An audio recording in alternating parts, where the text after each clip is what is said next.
on by the Nobel Laureate Festival Committee over the past couple of weeks in celebration in honor of the island's two Nobel Prize winners, Sir William Arthur Lewis and Sir Derek Walcott.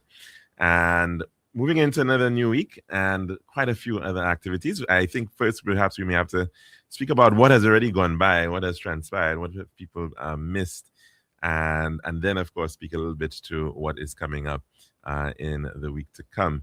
Delia Dolo, thank you very much for joining us here at the Lunchroom on Radio Caribbean International, and we know that you, perhaps more than anybody else, and maybe Dame Paulette, are very well known, very much associated with the festival, and can tell us how that festival has shifted, how it's grown over the years, and how you feel really putting it on year after year.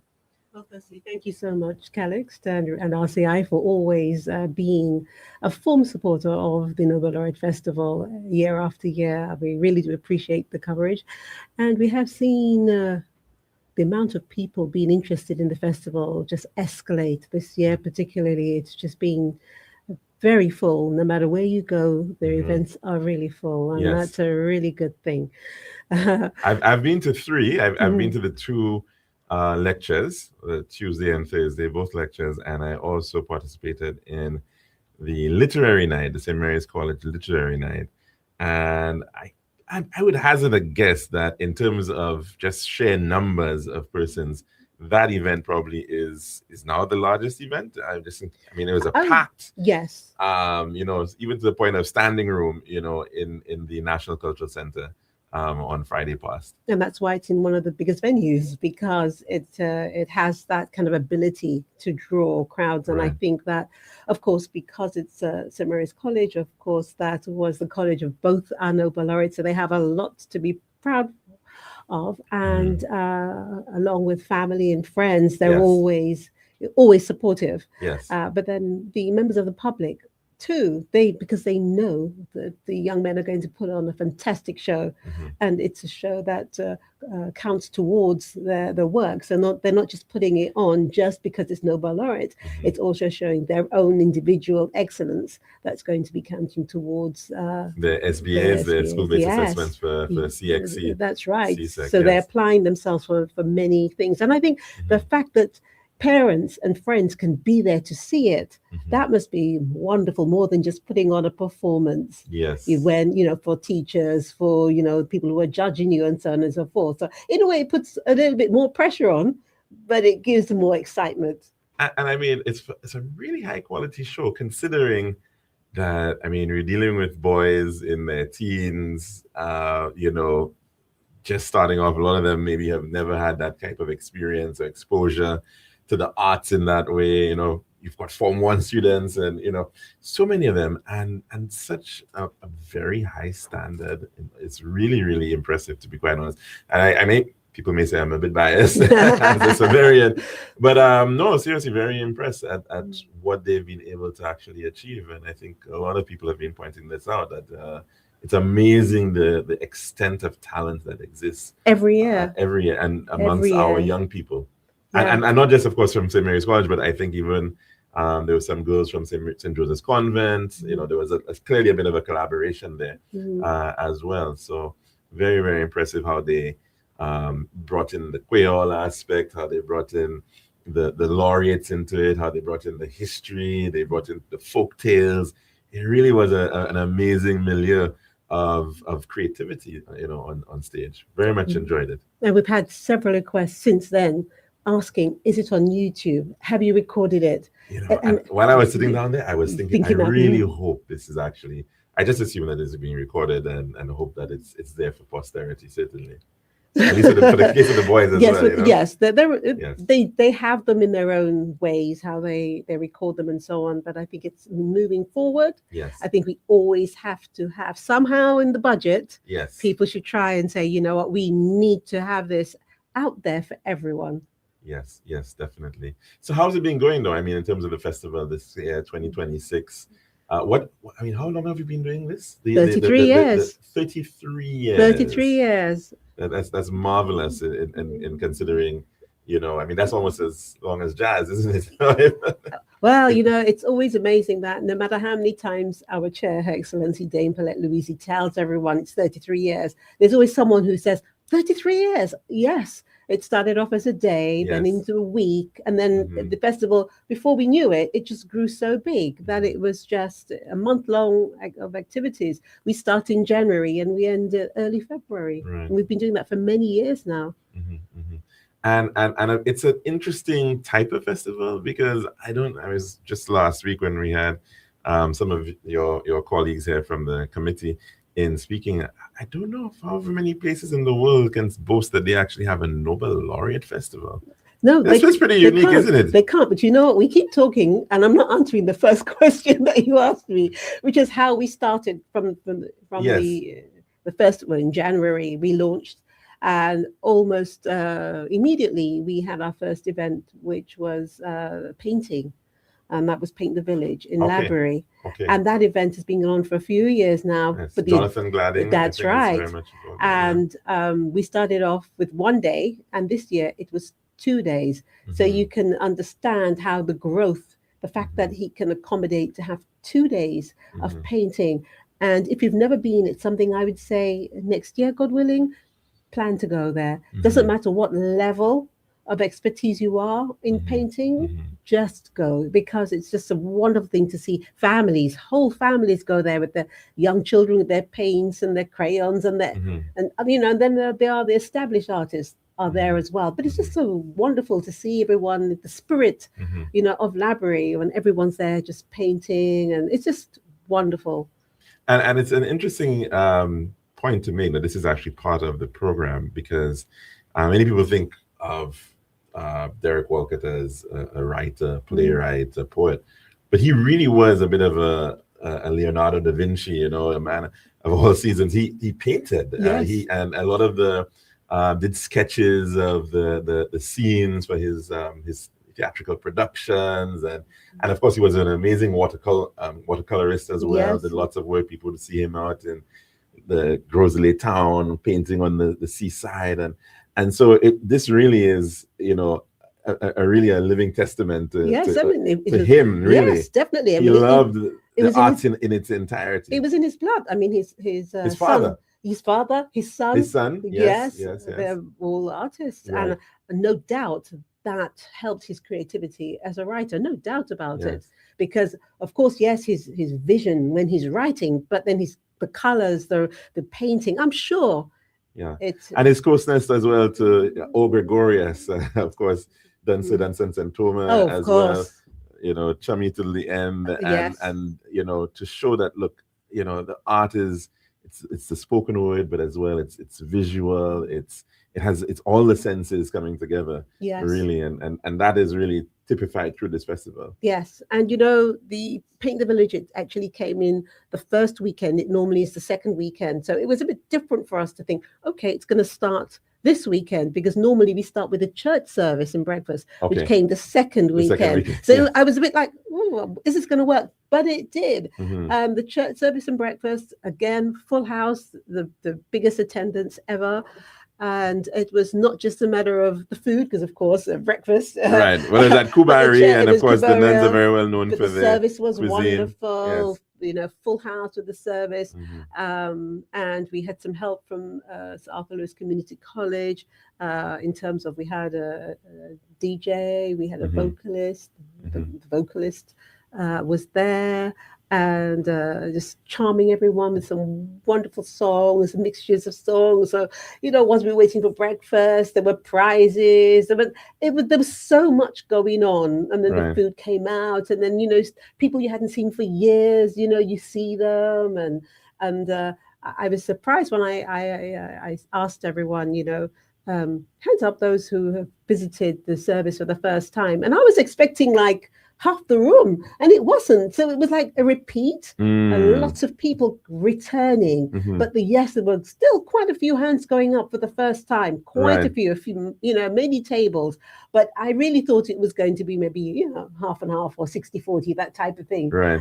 But people kept saying no, we keep coming back. And then we had also Kanisia I, Ubrin. She was there for the okay, breakfast, okay, and okay. that was really nice. The fact that she was going to be delivering a lecture and coming to the breakfast Right. to kind of get into seeing everyone there, and it was a really nice Mm-hmm, breakfast this mm-hmm. year. Nice icebreaker almost to bring It people was together. really, really nice. Yeah, Yeah, yeah. I had really nice. a cousin visiting from Canada, and she actually, I think, attended. She must have been the first time, one of the first timers, but she Mm. seemed to have enjoyed it quite a lot. But I guess it's a really wonderful way of It having is. that aspect of it, breaking bread. That It is. It is. It definitely was. So I mean, that we started off with those events, and of course, we've just finished the week with we have both of the lectures, as you mentioned, you attended to them, so you see again, it was a full house, and yes.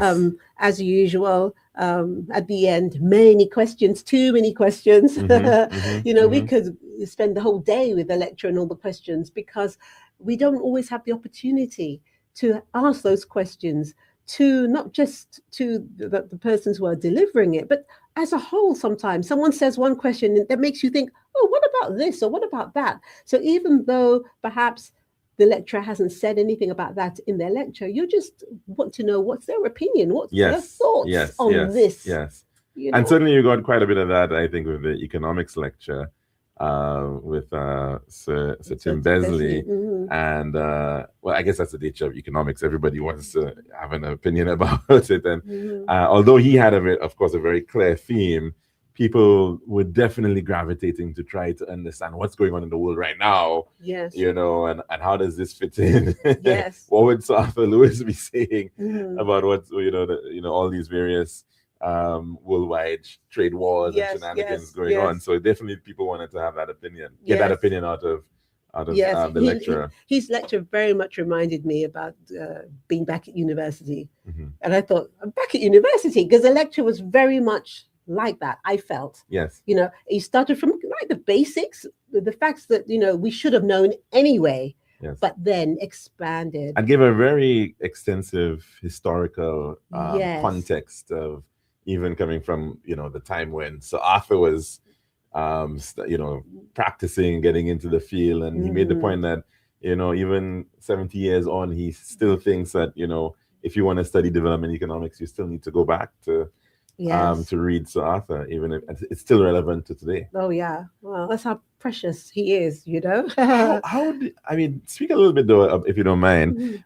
about how do you go about selecting your presenters, your lecturers? Oh. How far in advance do you have to do this planning? That is a question that our chair would be the best person to answer that, because of course she kind of takes the lead on that. Okay. There are always suggestions. Mhm. She always asks us, are there people that we feel should be kind of coming to the board? But over the last few years, Arthur Lewis Community College have also made contributions and said, okay, what do you think Mhm. of this person, so on and so forth. And likewise with the Sir Derek Walcott Memorial, Mhm. Sigrid Lama has been involved in Mhm. asking, saying, okay, suggesting this person, that person, and then Right. CDF, So there are lots of us who come together and say, okay, sometimes there's a clear person. You think, definitely this person. But other times there are a few people and we think, okay, then sometimes they're available, sometimes they're not available. Mhm. But at the end of the day, our chair is the person who kind of confirms this is where we're heading, this is what Mhm. we're going to be doing. And then this year, of course, I mean, you have somebody, St. Lucia National, doing the first lecture, the Derek Walcott lecture. Yes. And of course, speaking about her growing up and her whole experience as not Mhm. having books, as she said, but it's okay because she had her 80-year-old grandmother who was there to tell her all the folk stories, at Mhm. night and that sort of thing. And then, of course, somebody who is a British national, but knows Sir Arthur because, well, I think he said he met him once actually at Princeton, but Yes. also serves as the professorial chair for Sir Arthur Lewis's chair in London School of Economics. You just never know. In life, you just never know when you meet someone what's going to happen with that meeting. Yes, yes, You just yes. never know. So interesting homecoming that he's actually come to Yes. St. Lucia through the Nobel Laureate Festival.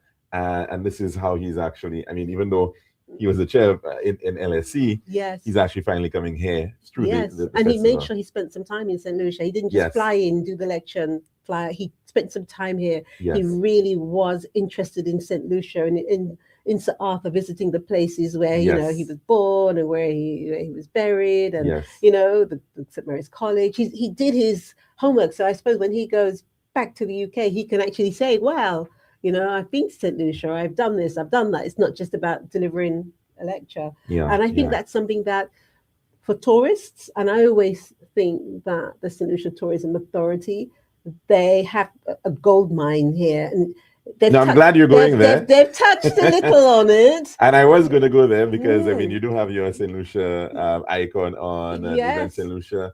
After 33 years, and a festival that, of course, has been very much about growing knowledge and appreciation of our own. Is it time now to maybe pivot towards sharing this a lot more with the rest of the world, with the Caribbean, and making it international? Definitely, because it's not just about our two Nobel laureates, it's about St. Lucia as a whole. The fact that we are honoring them, but we also have our different areas of excellence, which is proven by the events that are put on. If you see the quality of the events that are put on, you can tell that this is not something that they just sat down a month ago and just put it all together. This is a thing that they, planned, they made sure things were going to be happening at a certain time and so on and so forth. And I just feel that, we have so much to offer than just saying we have two Nobel laureates and more, than the highest number per capita. It's more than words. Yeah. And I think we're at year 33. We've got two more. I think the Tourism Authority, you've got 2 years. I think year 35, we should be doing something big. Just thinking out loud, I'm just thinking about it too. Even in terms of how we understand it. Yes, we're celebrating Walcott and Lewis, but maybe as a staple there, maybe we should be thinking about at least every year we're bringing in one Nobel laureate from whatever field to be here, to be part of the festival. I mean, wonderful. Partner with the Nobel Laureate Commission and see whether there could be something in that regard. That's wonderful. But what people have to also realize is our main sponsor is the government of St. Lucia. Okay. So funding. So we've got to be right. So we may not have the funds. What you've just said is a wonderful idea, but the funding to collaborate with those type of organizations and then to get them to St. Lucia, someone's got to pay for the flights, pay for the hospitality. There's a lot that has to be done. Yes, we can create events that they can take part in, but there's much more than that. So if there are any organization listening now and they think, well, you know what, this is a good idea, we want to come on board and help to facilitate that, then yes. We did have the Swedish consulate. They had an event with us last year and they put on a couple of things. That was really nice, but at the same time, there was no kind of money forthcoming in that area. So that's always very, very difficult. The budget has gone from one to the other, and it's not from. It hasn't gone down to up; it's gone up to down. Oh no! So there are always lots of ideas, but then we have budget restraints. Yes. Well, I guess it's all about trying to ensure that we as a country should realize that this has value. At the same point that you were making, that this legacy of our Nobel laureates is not just it's something that can actually be valorized, Yes. And we think about, I know there have been attempts to do just that, but we think about, Shakespeare, Stratford upon Avon, and you're going to the house where he was born, and you're going to the school where he attended, and the whole city is focused on William Shakespeare, and we have the William Shakespeare of our. That's a tour in itself. It's a whole tour, yes. That's a whole tour for the St. Lucia Tourism Authority. Maybe I should go look for a job there, try and get that going. But then the other thing we have to think about is, if we plan to say 35 in 2 years' time, I think that our chair as well, she gets all these accolades from the committee, but I think St. Lucia needs to understand it's not just, she was our Governor General. Yes. If it wasn't for her, the Nobel Laureate Festival would not be what it is today. It's one of the things that when she became our emeritus, she said, she's still going to carry I would love to carry this on. And she has, and it's been growing. Yes. So I think that we should celebrate that because, life we never know what's going to be Very, happening. very, very, very true. And Very true. I don't think we should wait for something to happen for us to celebrate. It's here already. We know every year we're going to be celebrating this. I think that, there are certain levels. We have different things like the National Awards of Excellence. We have all these things happening every year. Right. But sometimes we have to, I think, stand back and think, you know what? Have we really awarded the people who have done certain things for St. Lucia? And I think that she's one of them. Yes, because without her, the festival will definitely not be the way that it is. Yeah. So I don't know how we're going to do that because she's already had so many accolades. I'm sure we can find certainly something even more suitable to remember, to know and recognize the contribution that she in particular has been making, singularly continuing to hold this and it's really great tradition. It's not easy. It is certainly not. We have over 30 events some years, so to be in charge of all of that, it's not an easy feat. But I do think at the end of the day, we have to get it pushed out, not just St. Lucia, internationally. People have to be aware that this is happening. And so, of course, in terms of the marketing, in terms of a lot of these entities that are responsible for doing that at the national level, your events, St. Lucia's, your St. Lucia Tourism Authorities, they definitely need to have a role in this at some point, right? Yes, I think so. I mean, we have had talks over the years, but that's all they are. Their talks, and I suppose they have to focus on whatever it is that year their priority is. But I think we have to be more active. And St. Lucia Tourism Authority have been a sponsor, and they did do some really great work with us internationally, especially in the US. That was when Lauren St. Jules. Yes, she was in charge in those days, and she really ensured that internationally there was lots going on, and there was a wonderful prize of a week in St. Lucia, all expenses paid, and so they started.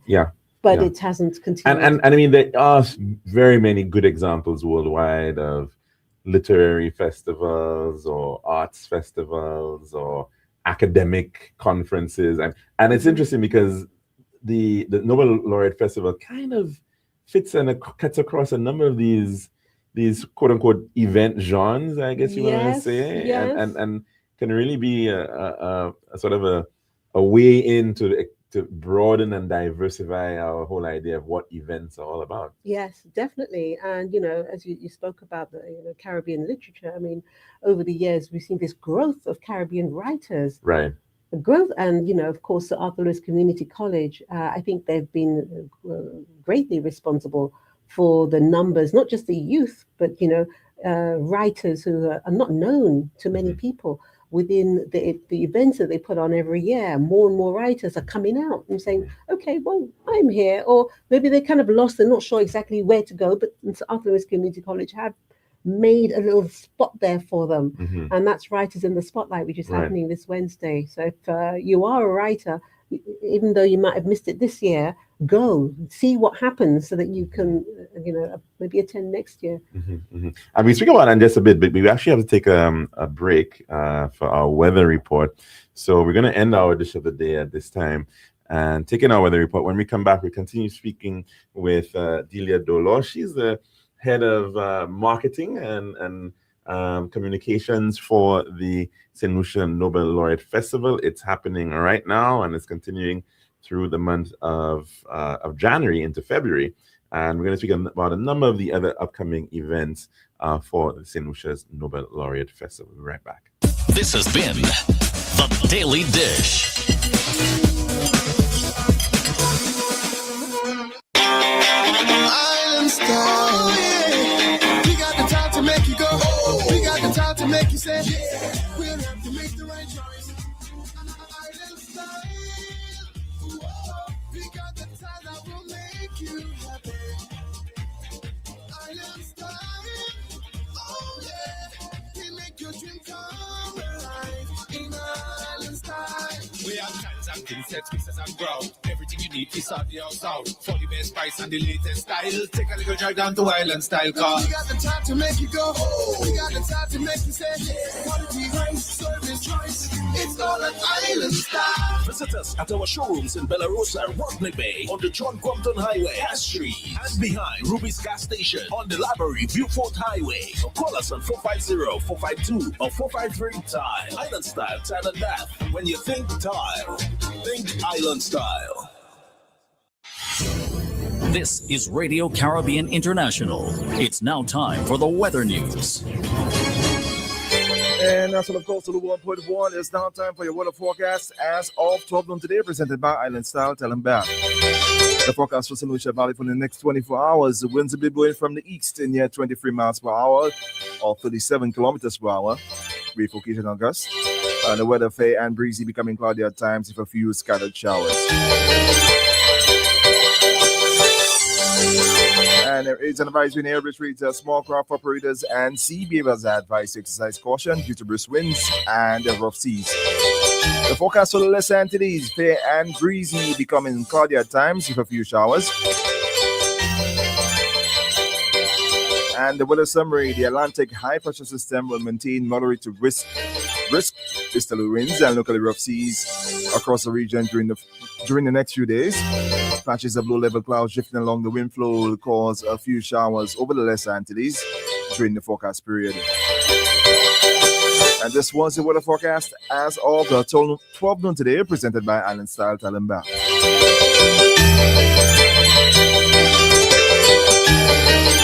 This has been RCI's Weather News. For more information, call the Weather Hotline at 454-3452. RCI 101 number 1. Island style, yeah. We got the time to make you go. We got the time to make you say, yeah. We'll have to make the right choice. Island style. Whoa. We got the time that will make you happy. Island style. Oh yeah. We make your dream come alive. In Island style.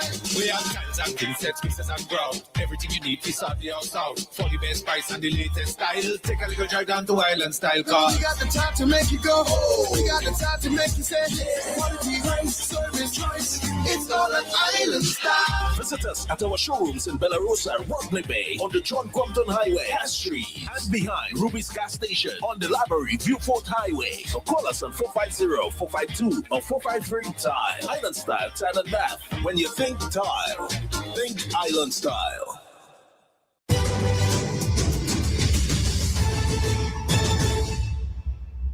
And welcome back to the Lunchroom here at Radio Caribbean International. And we're discussing St. Lucia's Nobel Laureate Festival. It is into its 33rd year and continuing to inspire, continuing to ensure that the legacy, the value of our Nobel laureates and what they've been able to achieve is appreciated both here and near and far. And we're speaking with Delia Dolor. She is an individual who's been certainly giving quite a lot of support over the years to the St. Lucia Nobel Laureate Committee, the committee that makes it all happen every single year. Delia, we were, of course, just speaking about, perhaps taking the festival to the next level and broadening it. And we've been seeing that every single year. More events, more festivals.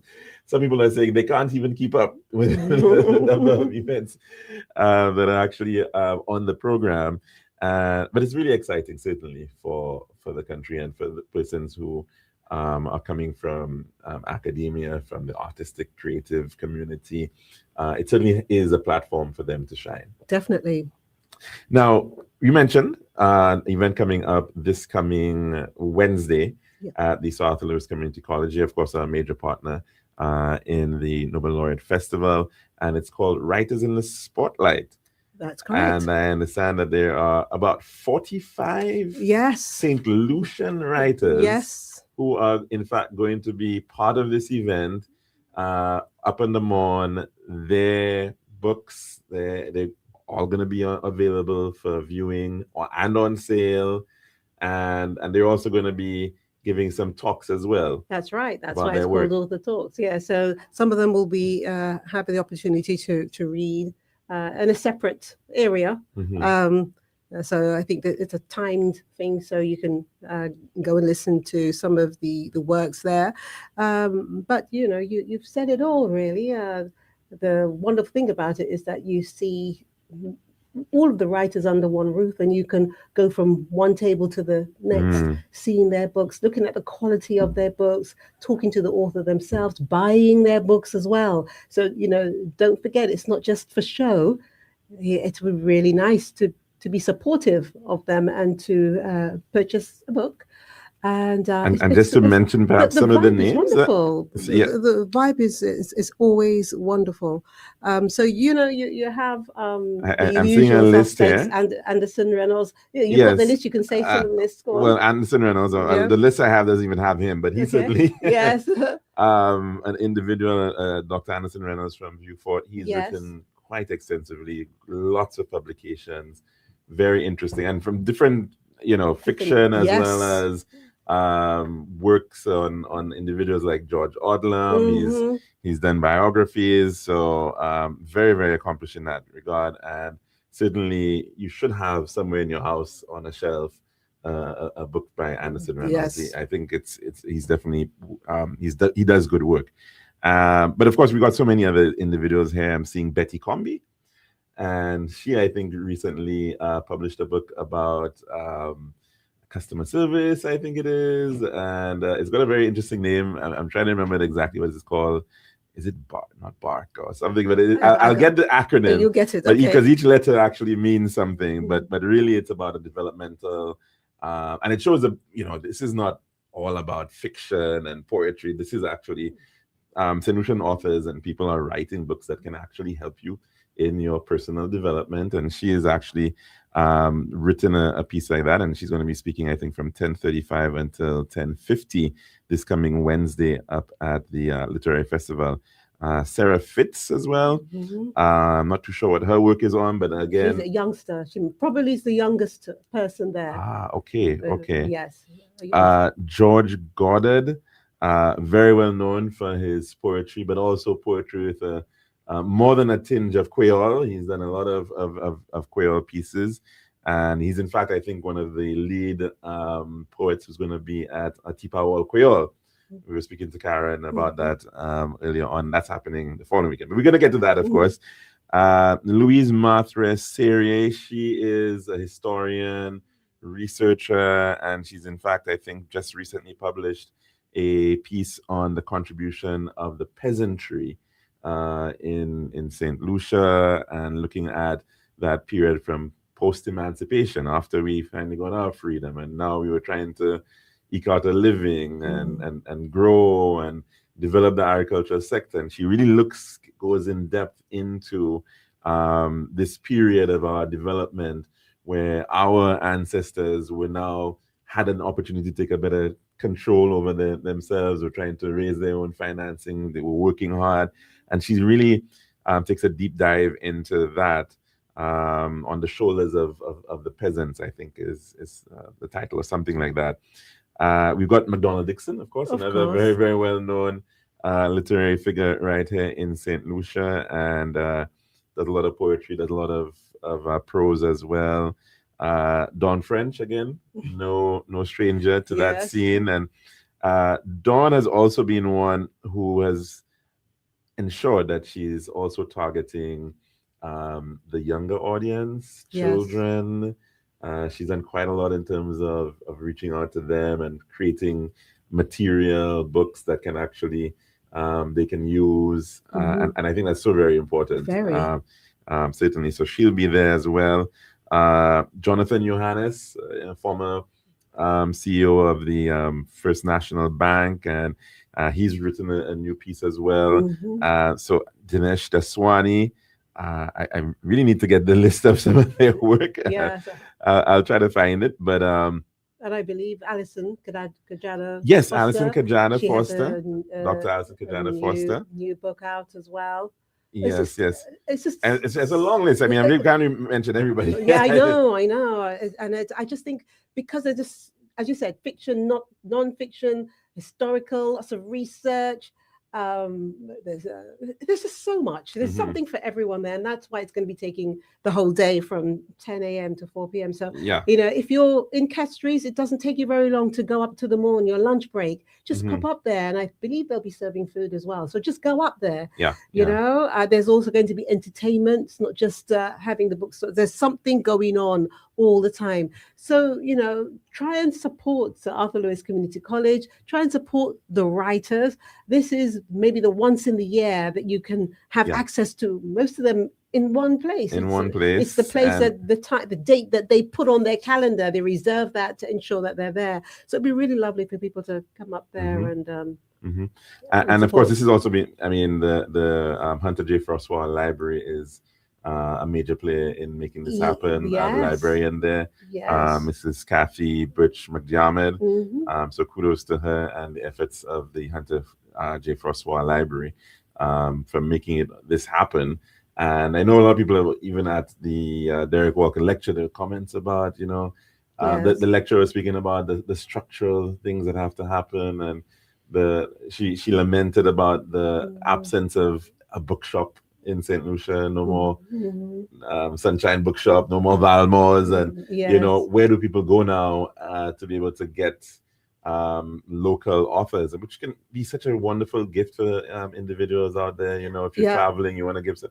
So it's a good opportunity certainly to go and see what's available, what St. Lucians are producing, and it's coming from all different genres now. This is not just about definitely, and of course we must also thank Sigrid Nama, who donated practically everything from Sir Derek's home, his books, his works, originals. Yes. And it took her a very long time. It wasn't something that she just had books and she continues to go out. I was actually with her this week. We went to the international school where she spoke to the students about Sir Derek, and she gave some books as well as part of the Week of Excellence. It was really lovely to see those, the young people very receptive to understanding a little bit more about Sir Derek, as his person, as opposed to just being the writer. And she showed them lots of pictures and his books and so on and so forth. So there's so much happening, and we have found that not all of the events that take place during January that honor our Nobel laureates come through the festival. A lot of people are saying, we're going to do, or schools, they have a little, they do something, and then we find out about it, or they do something, and then they say, by the way, then they come to us and say, by the way, we're doing this event. But by the time they come to us, it's too late, because we've already got our programs together and so on and so forth. So when that happens, then I can talk about them. One of the things that happened very late was one of the events here was the Caribbean Film and Media Academy. They're doing an innovation forum on the 31st. And that came on very, very late. We managed to just squeeze it in. And I have to say, I'm saddened because our main contact was Lisa Joseph. And so I miss her. I spoke to her. Yes. I spoke to her in December, and to know that this is happening and she's not around, I really feel it. This lady, I wanted to say thank you, Lisa, for everything that you've done for us as journalists, as media people. As members of the public in St. Lucia, and this is one of the last things that she worked on. And that workshop. So this is Colin Weeks involved in this? No, this is not his program. No. It's not his program, but he is he's working with Lisa. He's working with Lisa on this. Lisa is the person who's going to be. It's her program, and she's putting it together. But I think she's also working in collaboration with some other media-based people. Okay. And just as you mentioned, of course, a lot of things just coming in and happening, not necessarily directly connected to the festival. As you're mentioning Sigrid and the work she was doing, quite recently, the Derek Walcott collection, I think, got listed as a UNESCO Memory of the World entry. Yes. And I think that's certainly something of remarkable note. And the physical collection being at the Sir Arthur Lewis Community College. So that's correct, yes. Really important in terms of his legacy and how that is in fact continuing to be propagated through these institutions. Yes. And being recognized by UNESCO nonetheless. Yes, and I also believe that there is a production going on in Denry. Again, someone just sent a very hastily little email type thing. So something's going on in Denry for Nobel Laureate. And that was like last week. So I'm not even sure whether it's happened yet, but something's happening in Denry. And also the Soufriere as well. I think I was invited to an event. Soufriere, we had the History House. And the History House by House. Former National Archivist Margot Thomas. Right. She definitely doesn't want to stay home. She's keeping busy. And she's that happened last week, Wednesday. That's right. Yes. The opening of the History House in Wingsville, I think it is called, in Soufriere, and she all has an historic exhibition buildings. So there's an exhibition there. Yes, and that's still going on. Music as well. I understand a grand piano, and she's gonna have some performances as well. Yes, that happened last week, but the museum is still open for another week. So if you want to go down to Soufriere, it's a good time to go down there, and Margot will be there, and Margot knows everything all St. Lucia, so she has a great history of Soufriere as well. So if you want something to do, go down there, because it will not be open all the time. It's just there for a little time.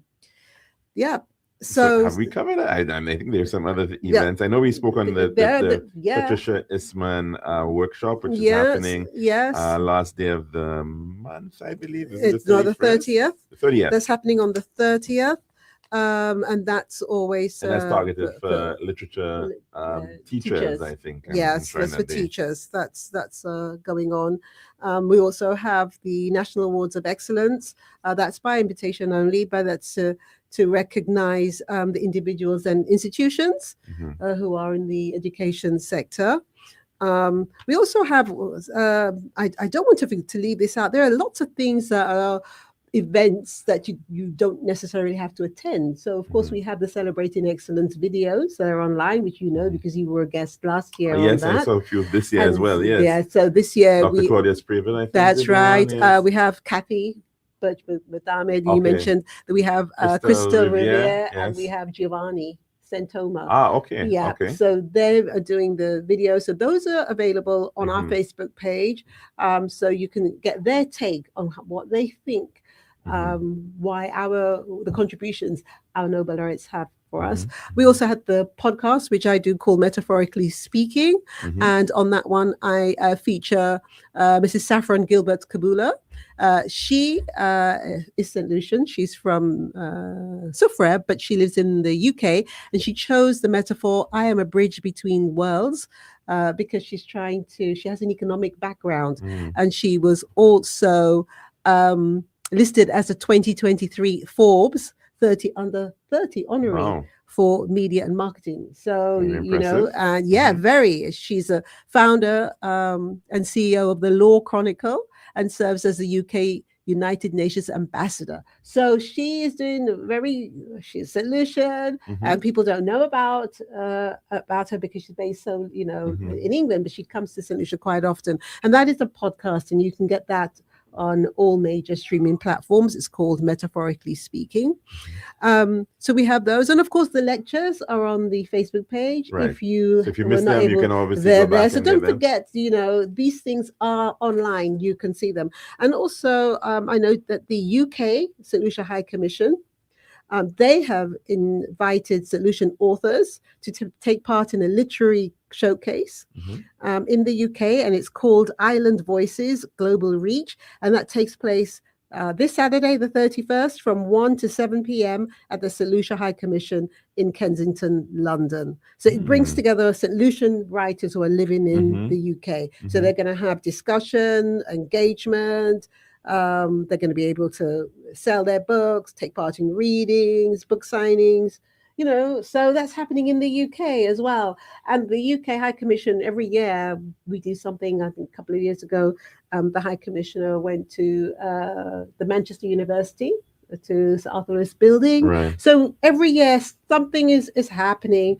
We don't always talk about everything at the time, because it just we try our best to, but there's always new things popping up, and people send us links to things that other people are doing, but for some reason they haven't contacted us. Yeah. But so it's taking a whole promote it as well. life of its own. Yes. It has grown organically, and that's great. That's exactly what you want to happen. Yes. Certainly. Yeah. And if I could just quickly revisit what we spoke about, the Innovation Forum. The forum, it's for the youth from 13 to 21, and they're going to participate in an all-day creative and interactive microlabs, as well as the storytelling and scholarship talkback session with Tatiana Ali and Dr. Vaughan Raspberry. So children are going to be dropped off at 8 a.m. And then they're going to be collected later on. But in the morning, they're going to be doing lots of things, talking about storytelling, things that they perhaps don't understand or appreciate when you're in the media. Because a lot of people, I mean, up to now, if I tell someone directed something, someone produced something, they don't know the difference between the director and the producer, the executive producer, how to tell a story. So they'll be doing that in the morning. But in the afternoon, there are going to be members of the public but because of the limitations of space, pop in and take part in the forum. And where of is course, all this happening? Is this at the Pastoral Center? Pastoral Center. Okay. And of course, Tatiana Ali, if you recognize the name, she was in the Fresh Prince of Bel-Air. Yes, so I'll show you a picture here. So just in case you can remember her. Okay, yes, of course, certainly. Yeah. Wow. So of course she'll know about storytelling. She told a lot of stories in her life with Will Smith. So so we've got that going on, and of course the farmers Mr. Marcel, market. I don't know if he's going to be around. Well, Joseph tries his best to come into St. Lucia as much as he can. He was a good friend of Sir Derek. And I remember Sir Derek, when I was going to London once, he said, "You go and check on Joseph for me," because he was actually at the South Bank. He was the last time I saw him, he was with Sigrid at Derek Walcott Square, and I think he had some guests, and they were showing. He's always very much active, and Joseph is very much a St. Lucian. Doesn't forget his roots and promotes everywhere as much as he can. The butler. The butler. Most people know him as indeed. But you also have a farmers market as well happening on Saturday. That's Saturday, the 31st is a very full day. So that's happening. So you have 3 separate events on that day. Yep, that one, and Tea Power Quill, the tea party. I'm looking forward to that. Yes, indeed. Yes. And that's happening, I think, from 4 o'clock. 4 o'clock. And about 10 different poets who are going to be putting on Creole pieces. I know quite often people associate Derek with Creole, of course, because obviously he was the writer. He's the one. I don't really have very much from Arthur Lewis in that regard. You wonder how well his Creole was, but I suspect he probably did have some Creole language skills. He used to his first job was in the agricultural department. And in those days, it used to be in the gardens, in the botanic gardens in Castries, and he would have to interact with the farmers and people coming from the countryside. Sure. So I'm sure. And back in those days, our community, the St. Lucian community, there were certain places in England you'll find the St. Lucians, you know? And so he was, up in Manchester. There would have been a quarter of St. Lucians in Manchester at some point. They would have spoken the language. Nowadays, when you hear the language, you hear people speaking patois, it's like, oh, okay, it's nothing. But in those days, it was just more kind of close-knit into families and not and out there. But now culturally, having speaking Creole is amazing. And if you go to Atipawa Creole, it's a really wonderful event. And, Karen and I always say, you don't need to speak it properly or understand it properly to go. And I think she was saying that even some of the people who are coming on, some of the poets like Shine, who's this phenomenal spoken word person nowadays, and she was saying, she doesn't want to do it. She's not too fluent, and she, I think she's coming on board. And you saw wonderful. That even at the St. Mary's College Literary Night, and the point was being made.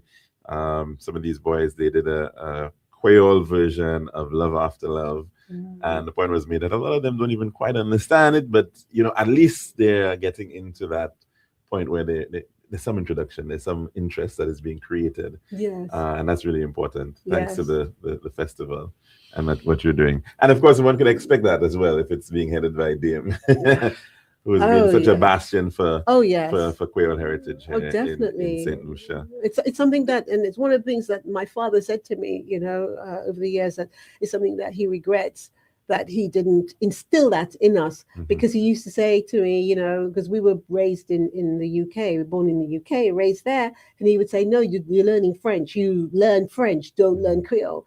And then when we came back to St. Lucia to live, and he realized, and he said, one regret I've had in my life that I did not get you all to learn the Creole. We picked it up along the way. Yes. We picked it up, but it's not solid off our tongue. It doesn't fly off. I've got to like pause and roll my eyes and get something out. But I understand it. Well, let's hope that St. Lucians are not living in regret in respect of not knowing about our Nobel laureates, and they are going to somehow get a little bit of the festival, take something home. You've got it online, social media, there are events happening. Yes. So it'd be a good idea to participate. Definitely. Wherever it's happening. Definitely. And can I just thank our sponsors, of course? Oh, yes, please. The government of St. Lucia. Without them, we wouldn't grow it to 33 years of support.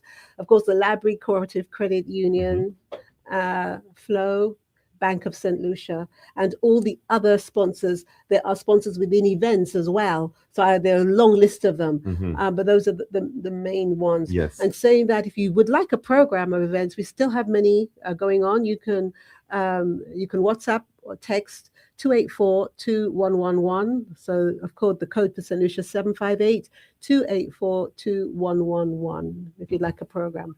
Wonderful. Thank you so very much, Delia, for sharing with us the program for the St. Lucia Nobel Laureate Festival. It's still happening, and we do hope that you can participate, you can enjoy it, you can take it in and make it memorable. And of course, we're going to have to put a pause here for today, but we do hope that we can be back again tomorrow and there's another event I just want to make a very quick mention of, the Sagicor Schools Choir Competition. And I think we saw some videos Jason Joseph was posting. That's right. Children are already getting into the zone of it, training, getting their practice rehearsals in. And that's happening on the 4th of February. 4th of February. That's coming up. That's what day is that? Is that a Wednesday? It's a Wednesday. Yeah, Wednesday, the 4th of February. Yeah. And that's our last event. National Cultural Center. Yes. A great way to end in song. Thank you so very much. And hopefully we'll hear more about it before that comes up. And do have yourself a very blessed Monday. We'll be back again, God willing, tomorrow for another program of the Lunchroom on Radio Caribbean International.